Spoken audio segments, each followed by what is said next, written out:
जय हिंद दोस्तों, यूपीएससी हिंदी के इस ऑनलाइन प्लेटफॉर्म पे मैं अवनीश सिंह आप सभी का स्वागत करता हूं। हम लोग देख रहे हैं समीक्षा अधिकारी और सहायक समीक्षा अधिकारी का प्रीवियस ईयर पेपर्स, ठीक है ना। और किसके देख रहे हैं? 2021 के, जिसमें हम लोगों ने 49 क्वेश्चन पहले वीडियो में कंप्लीट कर लिए। अब दूसरे वीडियो में बाकी के क्वेश्चंस कंप्लीट करेंगे। तो आइए स्टार्ट करते हैं। देखिए, मैं एक बार आपको फिर से बता दूं, जो लोग बिना पहला वाला वीडियो लेक्चर देखे डायरेक्ट इस वीडियो लेक्चर पे आ गए हैं, उनको चीज़ें हो सकता है समझ में नहीं आएंगी, क्योंकि इंट्रोडक्शन क्लास है 5-7 मिनट का, वो भी उसमें है साथ में। तब आपको समझ में आएगा कि हमारा ये पर्पज़ क्या है, वरना आपको ऐसे लगेगा बस जल्दी जल्दी रीड किया जा रहा है। ठीक, देखिए पहला प्रश्न, ये देखिए डेट वाला है। अगर इसमें आपको चीज़ें याद हैं तो आप कर पाएंगे, नहीं तो आप नहीं कर पाएंगे। ठीक, लेकिन अब चूंकि ये आ गया एग्जाम में तो ये इंपॉर्टेंट है, इनको आप रट डालिएगा। वैसे भी एक चीज़ आपको एक क्लू बता दूं कि जो भी न्यूट्रिशन से रिलेटेड, पोषाहार से रिलेटेड, हेल्थ से रिलेटेड, है ना, पोषाहार से रिलेटेड, हेल्थ से रिलेटेड और एजुकेशन से रिलेटेड, ठीक है ना, खास करके वुमेन एजुकेशन अगर है, उसमें वुमेन से रिलेटेड कुछ है, तो ये चीज़ें आपको बहुत ध्यान रखनी है। ठीक है ना, इनके डेट्स आपको देखिए, जो पोषाहार से ही आपको कंफ्यूज भी किया है, यहाँ पे पोषाहार वाला ही गलत किया है। अगर कभी विकल्प में ऐसा आता है कि पोषाहार एजुकेशन ये वाला है, अगर नहीं समझ में आ रहा है और कुछ नहीं समझ में आ रहा है कि इसका क्या है, तो इन तीनों में से अगर कोई विकल्प में दिया है तो आप उसको मार सकते हैं। ठीक, जरूरी नहीं कि वही सही होगा, मैंने कहा अगर कुछ दिमाग काम नहीं कर रहा है तो। ठीक, नेक्स्ट आइए, ये देखिए, ये बहुत इंपॉर्टेंट है। ठीक, मैंने आपको पहले भी वीडियो में बताया था कि किसी भी चीज़ का जो पहला वाला है वो आपको याद होना चाहिए। ठीक, पहला वाला जो है आपको वो याद होना चाहिए। तो यहाँ पे देखिए, प्रथम पंचवर्षीय योजना उसको हेराल्ड डॉमर मॉडल बोलते थे, और द्वितीय को पीसी महालनोबिस मॉडल। ये दोनों जो लोग पीवाईक्यू एनालिसिस किए होंगे, जो लोग पढ़े होंगे, उनको पता होगा। ये दोनों तो बहुत इंपॉर्टेंट है। ठीक, तृतीय को क्या कहते थे? एस चक्रवर्ती। चौथे को अशोक रुद्र मॉडल। ठीक, चलिए नेक्स्ट क्वेश्चन। भारत की राष्ट्रीय आय क्या बोलते हैं? कि goods, monetary value of all the goods and services produced with in the boundary of a country. यानी कि हमारे देश की सीमा के अंदर जो भी गुड्स एंड सर्विसेज प्रोड्यूस किए गए, उनकी मॉनेटरी वैल्यू को क्या बोलते हैं? National income. ठीक, अब एकदम से मैंने आपको बस एक जनरल इंफॉर्मेशन दिया है, आप ठीक है ना, इसको गहराई से पढ़ने के लिए आप इकोनॉमी का कोई नेशनल इनकम का आप वीडियो देख सकते हैं, कैसे वो निकलता है पूरा फॉर्मूला। ठीक, तो क्या होता है उसमें? सबसे बड़ा स्रोत क्या है? Service sector. सर्विस सेक्टर जो है वो सबसे बड़ा स्रोत है। उसके बाद अगला जो है वो उद्योग क्षेत्र, उसके बाद कृषि क्षेत्र का। ठीक, सेवा क्षेत्र का 53%, उद्योग का 28% और कृषि का 18%। नेक्स्ट है, ये क्वेश्चन बहुत इंपॉर्टेंट है, सीमांत कृषक, लघु कृषक, और इसी में एक इंडस्ट्री वाला भी होगा नीचे, हाँ यहीं पे है। ये दोनों टॉपिक बहुत ज़्यादा इंपॉर्टेंट है। इन दोनों की लिस्ट आप अलग से बना करके कहीं दीवार पे पेस्ट कर लीजिए और इन दोनों को याद कर लीजिए कि सीमांत कृषक किसको कहते हैं, लघु कृषक किसको कहते हैं। ठीक, सीमांत 1 हेक्टेयर से कम, लघु 1 से 2 हेक्टेयर, जिनके पास 2 से 4 हेक्टेयर हैं। अर्ध मध्यम, मध्यम किसको बोलते हैं? 4 से 10 हेक्टेयर वाले को। और बड़े कृषक वो होते हैं जिनके पास 10 हेक्टेयर से अधिक की भूमि होती है। ठीक, ऐसे ही ये है इंटरप्राइज वाला। ठीक, इंडस्ट्री वाला ये है कि कितने से कितने तक का इन्वेस्टमेंट रहेगा तो उसको हम लोग छोटा उद्यम बोलेंगे, कितने से कितने रहेगा तब उसको मध्यम बोलेंगे। ठीक, देखिए जो इन्वेस्टमेंट और टर्नओवर का होता है ना, वो 1:5 का रेशियो होता है, यानी जितना ये रहता है उसका 5 गुना ये रहता है। तो बस आप ये याद कर लें कि विनियोग कितना रहता है। 1 करोड़, 1 से 10 करोड़ और 10 से 50। 1 से 10 करोड़, 10 करोड़ से 50। जिसके पास 1 करोड़ से कम है वो सूक्ष्म। तो वही वाला पूछा हुआ है प्रश्न में, 1 करोड़ से कम वाला, अप टू 1 करोड़, ठीक है ना, 1 करोड़ तक। ठीक, तो वो कौन सा हो गया? सूक्ष्म, है ना, माइक्रो। फिर लघु, फिर मध्यम। तो 1 से 10 करोड़ लघु, 10 से 50 करोड़ मध्यम। नेक्स्ट, ये करंट का क्वेश्चन है कि क्या मेंशन नहीं था बिल में, तो जो उस समय लोग पढ़े होंगे उनको याद रहा होगा। देखिए, ये वंस अगेन फिर से डेट आ गया यहाँ पे।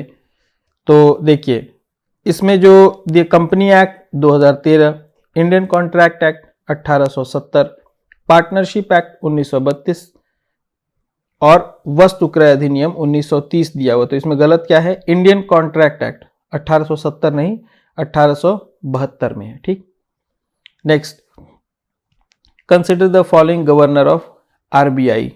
आरबीआई के गवर्नर की बात की जा रही है यहाँ पे, तो कौन कौन है? तो सबसे पहले जो है आईजी पटेल, फिर उसके बाद मनमोहन सिंह। ठीक, मनमोहन सिंह उसके बाद आए हैं। ठीक, तो देखते हैं कौन सा है। IG Patel number 1, Manmohan Singh number 2, Rangarajan number 3 पे, और सबसे बाद में आए थे सुब्बा राव। लेकिन अब हो सकता है कि इनके बाद जो आए हैं उनको भी पूछ दे। ठीक, तो जो वर्तमान गवर्नर कौन है इस समय के? शशिकांत दास जी हैं। हाँ, दिया तो शशिकांत दास जी हैं। तो आप इनका क्रम याद कर लें, कम से कम डेट न याद रखें तो बस ये क्रम याद कर लें कि किसके बाद कौन, किसके बाद कौन आया। नेक्स्ट हम लोग चले आए साइंस पे। In sitar which type of sound vibration are produced. Sitar में किस तरह का वाइब्रेशन, ध्वनि तरंग निकलती है? तो वो है स्टेशनरी और ट्रांसवर्स। स्टेशनरी और ट्रांसवर्स, अप्रगामी और अनुप्रस्थ। अप्रगामी और अनुप्रस्थ।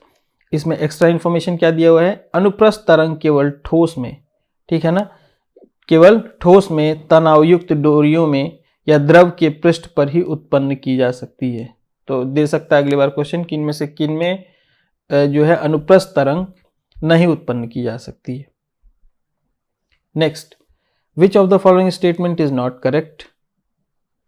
Human eye becomes most sensitive at 1000 hertz. ठीक, मनुष्य के कान जो है 1000 हर्ट्ज पर सबसे सुग्राही होता है। किस पे होता है ये देख लें। मनुष्य की आंख लाल रंग के लिए सबसे अधिक सुग्राही होती है? नहीं, लाल रंग के लिए नहीं होगी।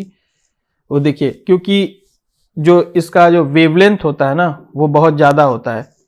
ठीक, तो इस क्रम में आप चलें। विबग्योर सबसे सुग्राही कौन होता है? Violet colour. और सबसे जो मतलब कम वो होता है, सेंसिटिव होता है, वो क्या होता है? Red colour. ठीक, क्या दिया है? Human eye becomes most sensitive for red colour. ठीक, ये गलत है। ये क्या है? गलत है। सबसे जो अच्छा लगता है आपको वो वायलेट वाला लगता है। ठीक है ना, ये लाल कलर चुभता है।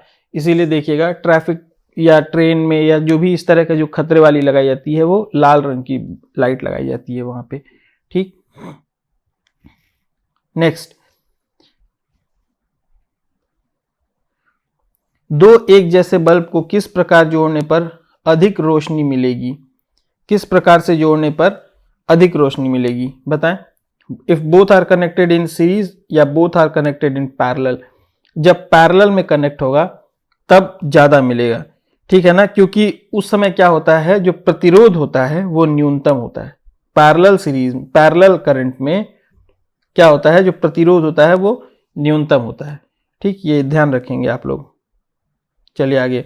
Most useful for enhancing oil content in mustard crops. सरसों के तेल, कौन सा तत्व सरसों में तेल की मात्रा बढ़ाने में अत्यधिक उपयोगी है? वो है सल्फर। ठीक, कैल्शियम तनों के अग्रभागों में वृद्धि और पत्तियों को गिराने से रोकता है। ठीक है ना, कौन? कैल्शियम। जस्ता क्या करता है? प्रोटीन संश्लेषण में योगदान करता है। ठीक, लोहा क्या करता है? क्लोरोफिल के संश्लेषण और न्यूक्लिक एसिड के उपापचय हेतु आवश्यक होता है। तो सल्फर क्या करता है? उसमें ऑयल कंटेंट के लिए इंपॉर्टेंट होता है। Chief source of hydrogen sulphide pollutant. Next देखिए, chief source of hydrogen sulphide pollutant क्या है? Decaying vegetation and animal matter. सड़ते हुए वनस्पति और पशु पदार्थ। ठीक, हाइड्रोजन सल्फाइड एक रंगहीन गैस है। ठीक है ना, हाइड्रोजन सल्फाइड जो है वो एक रंगहीन गैस है जिसमें सड़े हुए अंडे की गंध आती है। कार्बनिक पदार्थों के माइक्रोबियल टूटने से उत्पन्न होता है। क्या होता है? जो कार्बनिक पदार्थ होते हैं उनमें जो माइक्रोब्स होते हैं उनके टूटने की वजह से ऐसा गंध उत्पन्न होता है। नेक्स्ट है, how is liver affected on fasting for more than 10 days? Glucose level in liver diminished, glucose level in liver increases, in liver triglyceride decreases, in liver triglyceride increases. तो इसमें जो आपका विकल्प है, जो सही विकल्प है वो glucose level in liver diminished. क्या होता है देखिए कैसे होता है ये। 10 दिनों से अधिक दिन तक अगर आप उपवास करते हैं तो लीवर में जो ग्लूकोज का स्तर है वो कम होने लगता है। तो लीवर क्या करता है उसको ग्लाइकोजन में चेंज करने लगता है। लगातार ग्लाइकोजन में चेंज करने की वजह से उसके ऊपर ज़्यादा जोर पड़ता है और इस वजह से वो आपका लीवर जो है वो ज़्यादा फास्टिंग रखने की वजह से डिस्टर्ब हो सकता है। तो इसमें कारण क्या है, ग्लूकोज का लेवल जो है वो कम होने लगता है। सिल्क प्रोड्यूस बाय स्पाइडर्स, ठीक, मकड़ियों द्वारा उत्पादित रेशम को क्या कहते हैं, गोजामर सिल्क, ठीक है ना, गोजामर रेशम। टसर रेशम जो है वो टसर कीटों के द्वारा उत्पादन किया जाता है। मूंगा रेशम मूंगा कीटों के द्वारा, ठीक है ना। भारत मूंगा रेशम के उत्पादन में विश्व में प्रथम स्थान प्राप्त है, प्रथम स्थान उसको मिला हुआ है, ठीक। नेक्स्ट है best source of all the essential amino acids, क्या है, अंडा, एग, ठीक।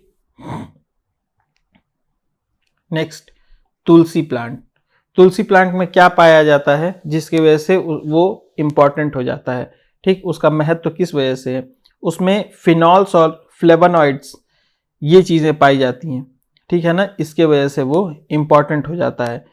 और इनकी वजह से क्या होता है कि देखिए जैसे किसी का खांसी वासी आता है, सर्दी जुकाम होता है, ये सब सारी चीज़ें होती हैं तो लोग कहते हैं तुलसी का पत्ता खिलाओ, उसमें गर्माहट होती है एक तरह की, ठीक, वो किसकी वजह से होता है, फिनॉल्स और फ्लेवोनॉइड की वजह से। अगली बार हो सकता है पूछ दे कि किस तरह का पौधा है, तो एक जो नया इंफॉर्मेशन इसमें इंपॉर्टेंट है कि यह एक द्विबीजी पत्री शाकीय पौधा है, ठीक। नेक्स्ट एनिमल और उनके ब्रीड, इनको आप रट लें। जो भदावारी है वो भैंस की प्रजाति है, सिंधी गाय की, जमुनापरी बकरी की, और थापरकर जो है वो भेड़ की ना होकर के किसकी है, गाय की प्रजाति है। इसमें आपको इतना रटने की जरूरत नहीं है, बस क्वेश्चन रट लें, क्योंकि इतना ज्यादा रटने पे भी आप कर नहीं पाएंगे, कंफ्यूज हो जाएंगे। तो जो इनमें दिया हुआ अगर इनमें से कम आए तो आप कर ले जाए प्रश्न, ठीक। नेक्स्ट काशी लालिमा is variety of lady finger, भिंडी की वैरायटी है। यानी यहां से आपको क्या पता चलता है कि हमको कौन किसका प्रकार है, जो जैसे भिंडी का है ना, जानवरों का और सब्जी का, दोनों के जो वैरायटीज हैं उनको याद कर लेनी है, ठीक। जैसे दाल की वैरायटी याद कर लेनी है, चावल की वैरायटी याद कर लेनी है, किसका कौन सा है। जैसे पूसा सिंधु गंगा जो है वो किसकी वैरायटी है, और पूसा सुगंधा 5 ये किसकी वैरायटी है। तो जो पूसा सुगंधा 5 है वो किसकी है, चावल की। ऐसे याद कर लिया था, सुगंध जो है वो चावल से ही आती है, ठीक। तो पूसा सुगंधा 5 पूछ दिया था, चावल की वैरायटी। तो ऐसे वैरायटी पूछता रहता है एग्जाम में, ये सब सारी चीजें आपके लिए इंपॉर्टेंट है, इनको आप पढ़ डालिए। Practice of gootee in plant is use for purpose of vegetative propagation, वनस्पतिक प्रसारण के लिए क्या किया जाता है। जैसे ऐसे पेड़ है, इसमें टहनियाँ निकली हुई हैं, तो यहाँ से कहीं से काट करके इसमें मिट्टी जैसा लेप लगा देते हैं, उसी को क्या बोलते हैं, गूटी, ताकि वो और अच्छे से विकास कर सके, वो और अच्छे से ग्रोथ कर सके, उसको न्यूट्रिशन दिया जाता है उस मिट्टी के माध्यम से लेप लगा करके, ठीक। नेक्स्ट है कंप्यूटर है ये, तो इसमें क्या गलत था, email refers to electronic mail, सही है। www world wide web, CPU control नहीं, सेंट्रल प्रोसेसिंग यूनिट, ये होता है सेंट्रल प्रोसेसिंग यूनिट, ठीक। और एएलयू क्या तो होता है, अरिथमेटिक लॉजिक यूनिट। चलिए नेक्स्ट देख लें हम लोग, ये विच of the following relation is not correct, तो क्या होता है इसको। अब देखिए आप इसको याद करने का ट्रिक बता दूं आपको, कि ये याद रखने की जरूरत नहीं कि 1024 तो MB 1024 इसको काट दीजिए, 1024 इनको हटा दीजिए, आप सीधा सीधा ये याद रखिए ना कि किस में कौन कन्वर्ट होता है, किस में कौन सा जो है कन्वर्ट होता है। तो इसमें आप ये याद रखें कि देखिए बस सीधा सीधा जो बिट होता है, ठीक है ना, BIT, बिट जो किस में कन्वर्ट होता है, वो बाइट में कन्वर्ट होता है। बाइट किस में कन्वर्ट होता है? किलो बाइट में कन्वर्ट होता है। किलो बाइट किस में कन्वर्ट होता है? मेगाबाइट में कन्वर्ट होता है। मेगाबाइट किस में कन्वर्ट होता है? गीगाबाइट में। और गीगाबाइट किस में होता है? वो टेराबाइट में। ये bit, byte, kilobyte, megabyte, gigabyte, terabyte, ये जो है आप चीजें इतनी सी याद रख लें, आपका काम हो जाएगा। चलिए, the monoclimax theory was propounded by F.E. Clement. F.E. Clement, जो मोनोक्लाइमैक्स थियरी थी वो किसके द्वारा प्रतिपादित की गई थी? F.E. क्लीमेंट के द्वारा। ठीक, किसी क्षेत्र समुदाय के अनुक्रमण की अंतिम अवस्था को ही क्या कहते हैं? क्लाइमैक्स समुदाय या क्लाइमैक्स कहते हैं। ठीक, नेक्स्ट देखिए, ये बहुत इंपॉर्टेंट है, ये चारों डेट आप याद रख लें। इसमें से पक्का ही मुझे तो लग रहा है एग्जाम में आएगा ही आएगा। मतलब इस तरह के जो 2-3-4 क्वेश्चन मैंने बताया ना, उसमें से देखिए पक्का 1-2 क्वेश्चन आ जाएंगे एग्जाम में।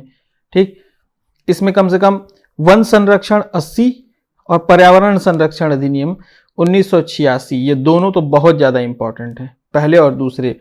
तीसरा ये देख लें, वायु प्रदूषण निवारक नियंत्रण अधिनियम 81, जल प्रदूषण नियंत्रण अधिनियम 1974। Next, water pollution of river is measured by amount of oxygen dissolved in it. यानी कि ऑक्सीजन अगर कम है तो यानी वाटर ज़्यादा पॉल्यूटेड है, ऑक्सीजन अगर अच्छी मात्रा में है तो यानी कि पानी सही है। तो ऑक्सीजन कम है तो यानी कि जानवर जो है ऑक्सीजन की डिमांड ज़्यादा करेंगे, जो रहने वाली जो मछलियाँ हैं उसमें जो जलीय जंतु हैं वो ऑक्सीजन की डिमांड ज़्यादा करेंगे। ऑक्सीजन की डिमांड ज़्यादा करेंगे तो इससे भी पता चलेगा कि यानी कि रिवर पॉल्यूटेड है। ठीक, नेक्स्ट है, देखिए ये क्वेश्चन करेक्ट सीक्वेंस लगाने के लिए बोल रहा है। तो देखिए प्रोडक्टिविटी के हिसाब से, तो प्रोडक्टिविटी सबसे ज़्यादा जो है देखेंगे बार बार किसके संरक्षण की बात की जाती है? मैनग्रोव्स के। मैनग्रोव्स के संरक्षण की सबसे ज़्यादा बात की जाती है क्योंकि डाइवर्सिटी वहीं पे सबसे ज़्यादा पाई जाती है। ठीक, किसकी सबसे ज़्यादा पाई जाती है डाइवर्सिटी? मैनग्रोव की। तो देखिए विकल्प में सबसे पहले कहाँ कहाँ पे मैनग्रोव आया है? इसमें। ठीक, बी और सी में। तो मैनग्रोव के बाद जो जहां से सबसे ज्यादा डाइवर्सिटी होती है वो कहाँ होता है? ग्रासलैंड में। और सबसे कम किस में होता है? ओशियन में। ठीक, next, Dhupgarh peak is situated in Satpura national park. Satpura national park में धूपगढ़ चोटी स्थित है। और सतपुड़ा कहाँ पे है? ये एमपी में है। कहाँ पे है वो? एमपी में, मध्य प्रदेश में। नेक्स्ट कह रहा है, भारत वन स्थित रिपोर्ट 2019 के अनुसार किस राज्य में जनजातीय जिलों की संख्या सबसे अधिक है? किस राज्य में जनजातीय जिलों की संख्या सबसे अधिक है? तो अब इसको काट दें, 2019 वाला, 2021 वाला आपके काम आएगा ये। तो नागालैंड में है कितने? 11। और उसके बाद किस में? मेघालय में कितने हैं? 7 हैं। ठीक, ये याद रखें बस आप कि नागालैंड में सबसे ज़्यादा कितने हैं? 11। मणिपुर में कितने हैं? 9। तो यानी नागालैंड के बाद किसका स्थान आता है? मणिपुर का। ठीक, next, considered a hot spot biodiversity in India. तो देखिए दिया इसका उत्तर वेस्टर्न घाट। वेस्टर्न घाट दिया हुआ इसका उत्तर। ठीक ना, इसका उत्तर क्या होगा? वेस्टर्न घाट। कहाँ कहाँ पे पाया जाता है ये जान जाइए कि वेस्टर्न घाट में पाया जाता है और ईस्टर्न हिमालय में। ईस्टर्न हिमालय, वेस्टर्न घाट, ये दो जो है बार बार पूछता है प्रश्न में। लेकिन इसमें जो दिया हुआ है और बाकी वो क्या क्या है?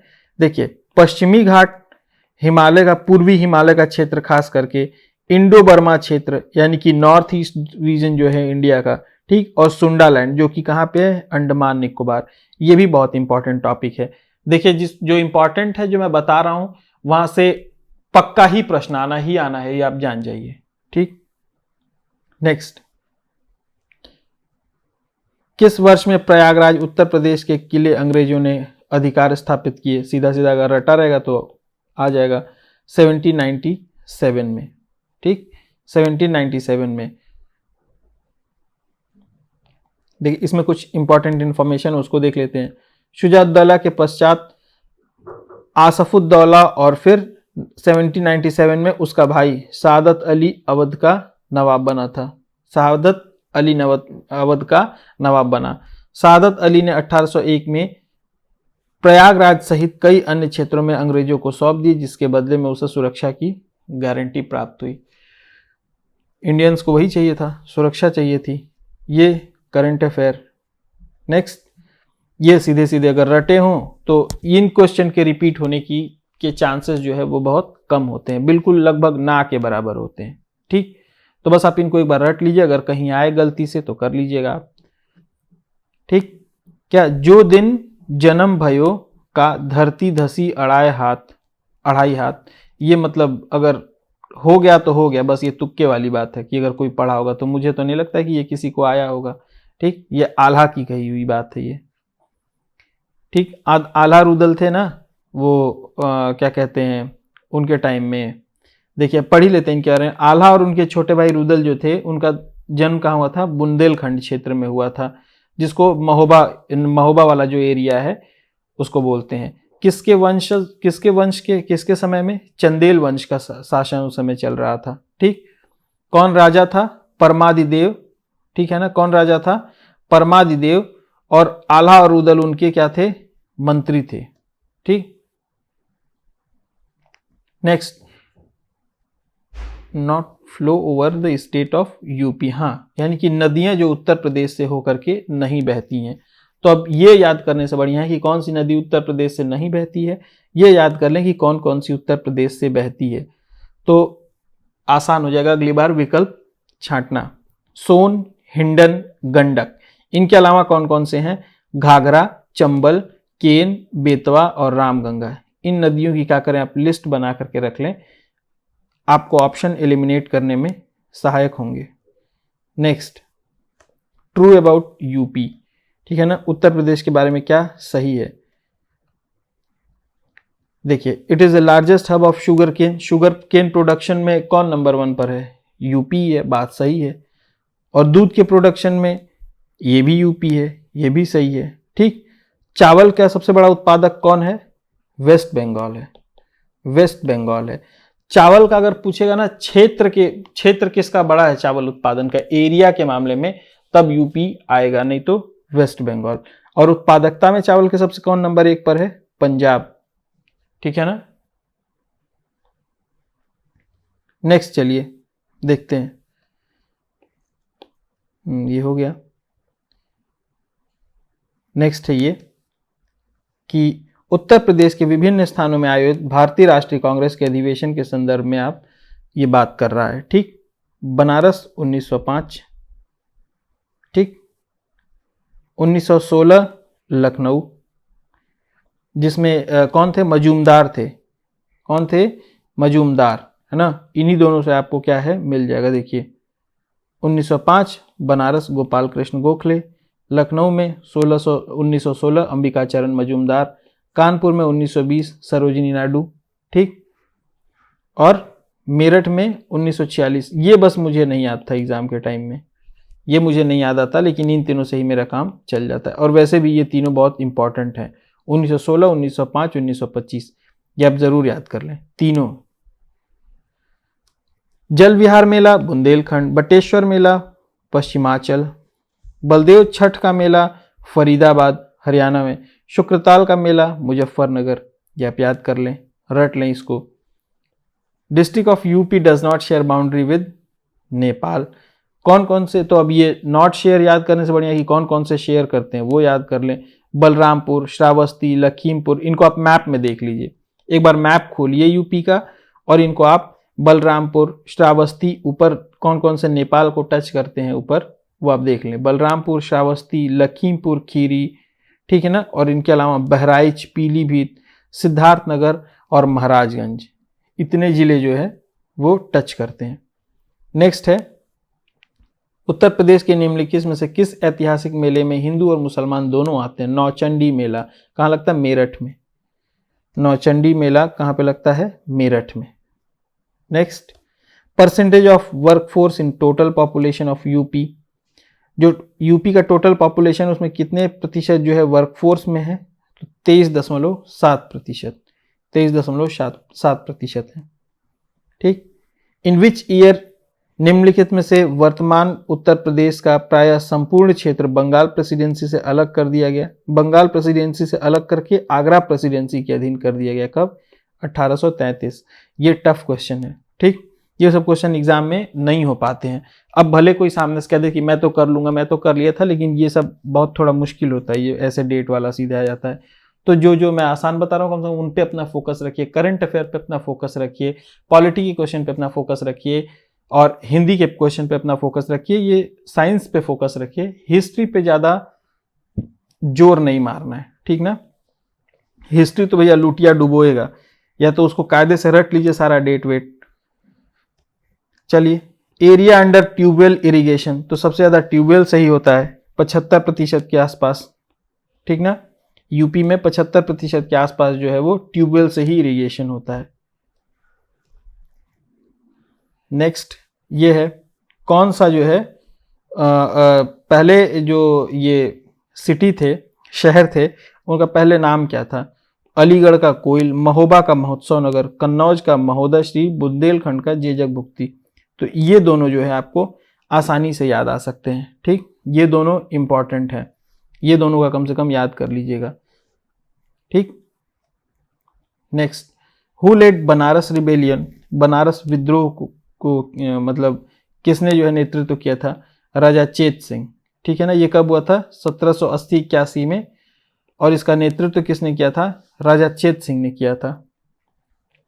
चलिए, ये रिपीट होने के चांसेस बहुत कम है, ठीक। और रिपीट होगा तो सीधे क्वेश्चन ही रिपीट हो जाएगा, है ना। नेक्स्ट आइए, भीतरगांव टेम्पल, ठीक है। भीतरगांव टेम्पल ये एक इंपॉर्टेंट टेम्पल है, ठीक। ये बहुत इंपॉर्टेंट टेम्पल है। Temple was constructed during 5th century, 6th century, इसी के आसपास शासन काल रहा है, ठीक। One of the oldest brick temple in India, ये भी सही है, ठीक। इसके बारे में जो आगे की कहानी है वो भी एक बार थोड़ा सा देख लीजिए, इंपॉर्टेंट है। बाहरी दीवार में बने ताकों में हिंदू देवी देवताओं, जिसमें गणेश, दुर्गा, इन लोगों की मूर्तियां रखी गई हैं, ठीक। दीवारों को रामायण, महाभारत और पुराणों के विविध आख्यानों से सजाया गया है। ये हो सकता है अगली बार स्टेटमेंट दे दे और पूछ दे कि ये किस मंदिर के बारे में बात किया जा रहा है, तो आपका उत्तर होगा भीतरगांव मंदिर।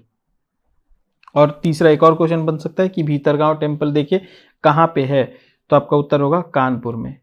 जीआई टैग फॉर ब्लैक पोटरी कहाँ? निजामाबाद। नेक्स्ट है, उत्तर प्रदेश के सांस्कृतिक विरासत के संदर्भ में कथन पर विचार करें। उत्तर प्रदेश के अनेक उत्खनित पुरास्थलों से वैश्विक संदर्भ में कृषि के प्राचीनतम प्रमाण प्राप्त हुए हैं। सही है। कहाँ से प्राप्त हुए हैं? कोल्डिहवा से ना, ठीक। सॉरी, लहुरा देव, है ना, लहुरा देव। देखते हैं अभी आगे। The oldest cultivated food grains are barley and paddy, नहीं, जौ और धान नहीं है, जौ और गेहूं है, जौ और गेहूं है। उत्तर प्रदेश के संत कबीर नगर के लहुरा देव से चावल के प्राचीनतम साक्ष्य मिले हैं, ठीक। यूपी के कहां से? लहुरा देव से। ये आ चुका है, ये रिपीटेड क्वेश्चन है, ठीक। फर्स्ट केबल कार, ये जो है करंट का न्यूज है। ये देखिए, लोकगीत, लोकगीत भी इंपॉर्टेंट है बहुत। कहाँ का लोकगीत कौन है, ये सब बहुत इंपॉर्टेंट हो जाता है इसमें। ये इसका पूरा लिस्ट निकाल करके आप याद कर लें। सोहर जो है वो सबको पता है, संस्कार गीत, ठीक है ना। संस्कार कल्चरल जब ये होते हैं तब लोग नहीं बोलते हैं सोहर गावा, लोग नहीं बोलते सोहर गाने के लिए। तो ये आप यहाँ से एक विकल्प आपको मिल सकता था, जो लोग नहीं पढ़े होंगे वो। वैसे ये बहुत इंपॉर्टेंट है। ब्रज का रसिया, विवाह और मौसमी गीत है कजरी, और सिर्फ मौसमी गीत है चैती। ये रीजनिंग का टॉपिक है, और ये करंट अफेयर के टॉपिक्स आ गए, इनको नहीं डिस्कस करना है। हम लोग डिस्कस करेंगे अब जो मिसलेनियस वाले जीएस के पार्ट हैं, ठीक। Headquarter of international potato centre कहाँ पे? सीधा सीधा इसको रट लेना है। Potato centre, international rice research centre, national central rice research centre, ठीक है ना, व्हीट रिसर्च सेंटर, ये सब जैसे कैटल शीप रिसर्च सेंटर, गोट पे रिसर्च सेंटर, ये सारी जो है क्या करते हैं, आपको इनका लिस्ट निकाल करके आपको याद कर लीजिएगा, बहुत इंपॉर्टेंट है ये। ज्योग्राफी के घटना चक्र में पीछे की तरफ दिया हुआ है। जब आप ये रिसर्च सेंटर वाला जब चैप्टर खोजेंगे तो उसमें से पूरा लिस्ट निकाल करके आप इसको याद कर लीजिए, सिर्फ आलू वाला ही नहीं। ठीक, next, well development scheme related to skill development. ये स्किल डेवलपमेंट इस समय जब से मोदी जी आए खास करके एकदम से पूरा चर्चे में, स्किल डेवलपमेंट से रिलेटेड अगर कोई प्रोग्राम आता है तो आप उसको जरूर ध्यान रखेंगे। ठीक, तो स्ट्राइव और स्ट्राइड ये दोनों में क्या फर्क है, अगर आपको फुल फॉर्म भी याद है ना तभी भी आप कर ले जाएंगे अगर इनका फुल फॉर्म रहा हो तो।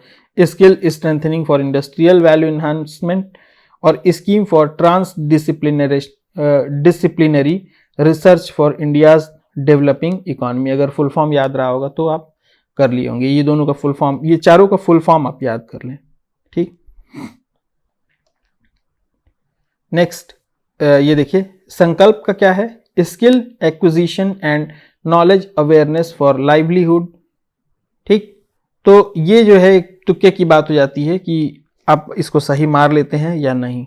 ठीक है ना, तो इसका उत्तर था सी, यानी स्ट्राइड अपने आप बाहर निकल जाता अगर आपको फुल फॉर्म याद रहा होता तो।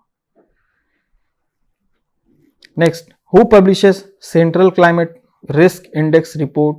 ठीक, तो रिपोर्ट्स में इंडिया की रैंक क्या क्या है और कौन सा रिपोर्ट कौन जारी करता है, ये दोनों बहुत इंपॉर्टेंट हो। तो ये रिपोर्ट कौन जारी करता है, ग्रीन वॉच, जर्मन वॉच। ठीक, नेक्स्ट 126वां, ये करंट का क्वेश्चन है।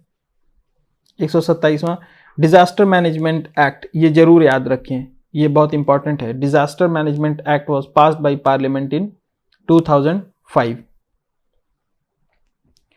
Djibouti code of conduct is related to international maritime grouping against piracy.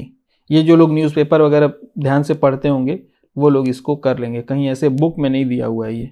ठीक, Jhini Jhini Bini Chadariya is a famous novel of his times written by Abdul Bismillah. यह किस पर आधारित थी, यह उपन्यास बनारस के साड़ी बुनकरों की जिंदगी पर आधारित थी। नेक्स्ट, ये यूपी स्पेशल है, इसको मिसलेनियस में डाल दिया उसने। आगे देखते हैं हम लोग क्या है।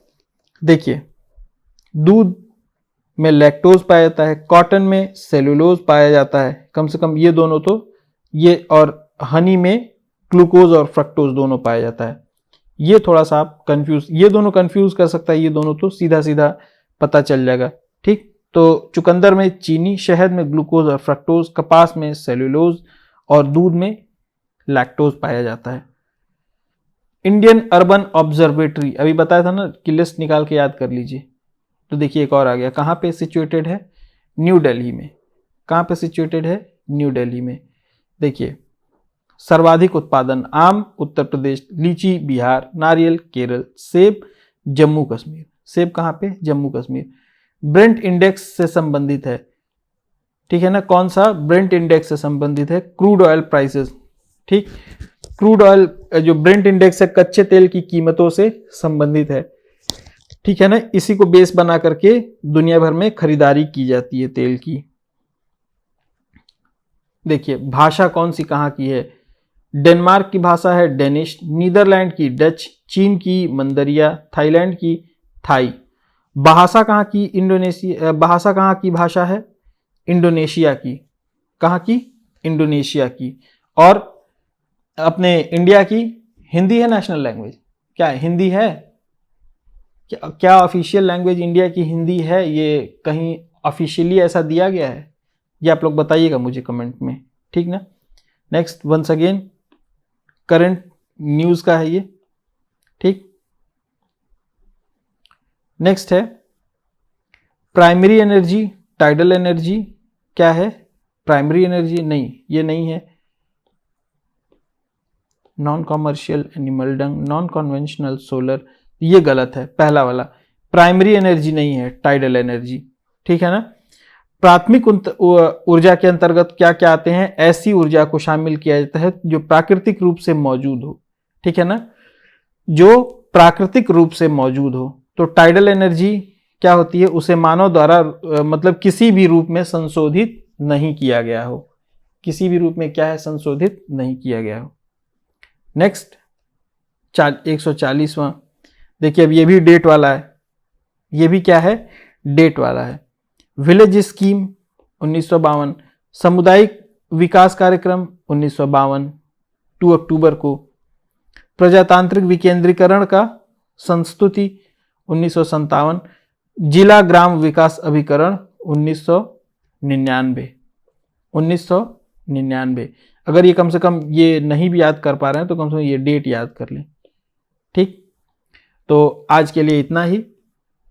नेक्स्ट अगला देखते हैं हम, अगले साल का हम लोग देखेंगे नेक्स्ट लेक्चर में। Thank you and have a nice day. आप लोग कमेंट सेक्शन में जरूर बताइएगा कि आप लोगों को वीडियो कैसा लग रहा है।